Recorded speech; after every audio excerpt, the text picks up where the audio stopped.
In a small town in the United States, an 8-year-old girl was walking on her way home after school. She was heavy-hearted, her eyes brimming with tears, and she was filled with grievances. She rushed back home in a hurry. She threw herself into her mother's arms and sobbed uncontrollably. The mother, shocked beyond words, held back her surprise and asked for the reason.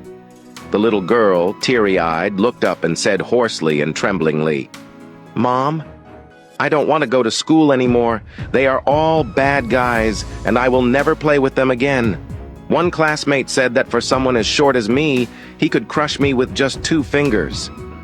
The mother listened to her daughter's complaint, her heart aching like being cut by a knife. She gently wiped the tears off her daughter's cheeks and pondered how to comfort her. After a while, the mother brought 2 apples, one big and one small, and handed them to her daughter, saying, "Dear, come and taste them. Which apple tastes better?" The daughter took a bite of the big apple and softly said, "Sweet." Then she took a bite of the small apple and said in surprise, "It seems even sweeter." The little girl looked up, her eyes shining with curiosity. The mother smiled and nodded, saying, "My child, look. The same apple tree can produce different fruits. Although the big apple looks more attractive, only by tasting it carefully will you realize that the small apple is actually more delicious. Its growth cycle is longer, and it accumulates more nutrients because God loves the small apple more."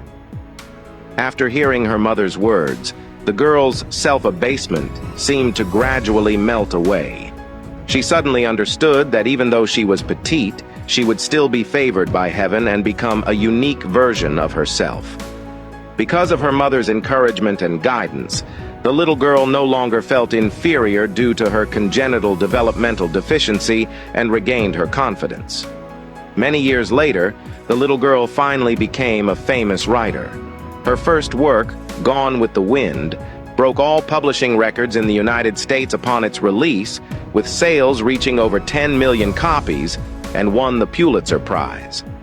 The film adaptation of her novel, Gone with the Wind, became a global sensation and an eternal classic masterpiece.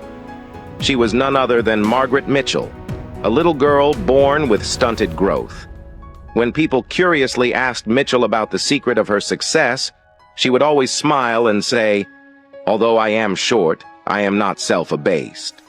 As long as there is love in our hearts, our lives will shine with a different light, because God loves the small apples more."